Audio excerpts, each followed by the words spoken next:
Welcome to episode 25 of Q&A with Coach. Today's topic is all about how long your long run should be before a marathon.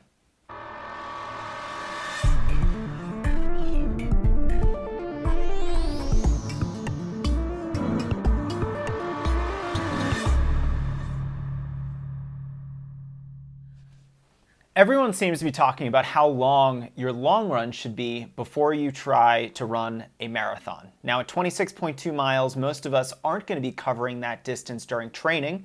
There are some elite runners who do this, but I do not recommend it for mere mortals like us. We don't have their recovery abilities and we don't have their efficiency and strength. So for us normal people, how long should our marathon long runs be during training?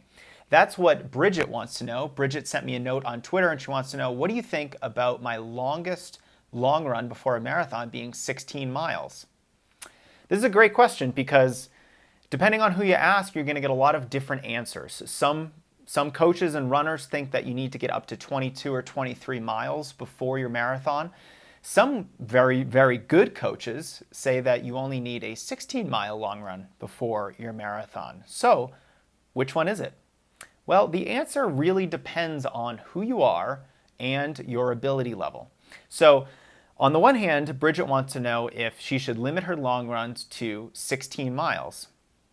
Now, I know that this is a popular long run distance in the Hanson's marathon method, with the caveat that the majority of that 16-mile run is done at marathon pace. So a 16-mile run where maybe 14 or 10 to 14 miles is going to be at your marathon pace, that's a more challenging workout than an 18 or 20-mile run done at an easy pace. So which one is more specific to the marathon? I think it depends on who you are. Now, for a lot of runners, their marathon pace is their easy pace. They're not really running that much faster in the marathon than they would normally for, say, an easy 3, 4, 5-mile run. So this type of 16-mile run with the majority of it at marathon pace doesn't really work. It kind of limits you because you're not putting in the effort of someone who's a lot faster. So I would not do 16-mile long runs or even 17 or 18 with a lot of marathon pace running if you are a beginner. If you're just getting started with marathons, if your marathon pace is very close to or right at your easy pace, then this type of workout isn't going to be as beneficial for you. Instead, I would focus on the distance rather than the pace, which is the real focus of a Hanson's type long run.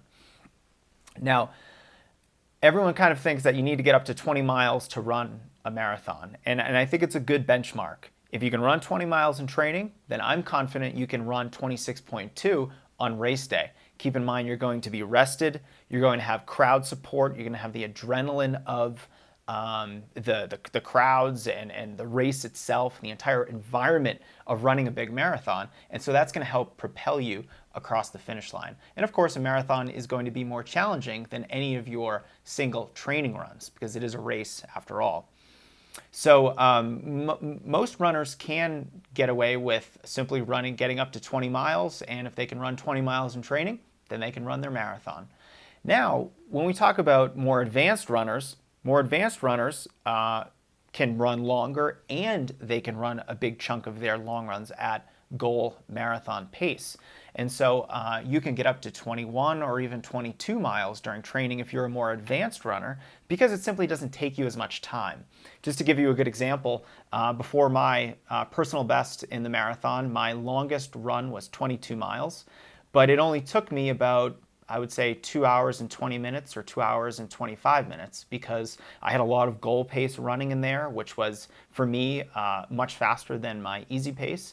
And so the total duration of that run was shorter than most people's easy 17 or 18 miler. So there was less time on my feet and therefore it was a little bit less stressful overall.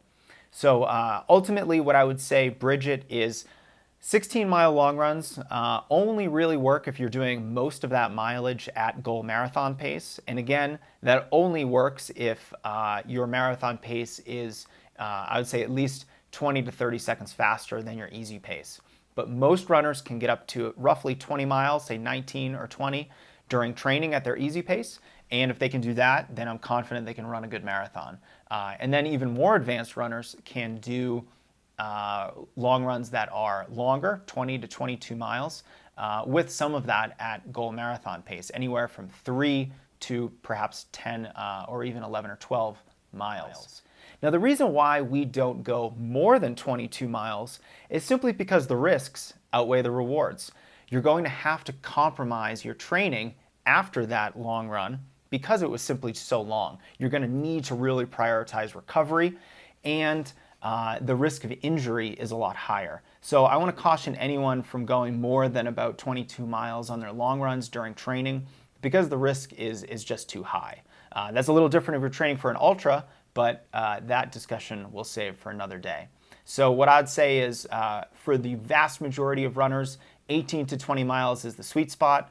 You can go a little bit higher if you're an advanced runner, and if you're faster, you can include some of that mileage at goal pace. But generally speaking, you want to be running longer than 16 miles during training, or else the run isn't that specific to the marathon itself.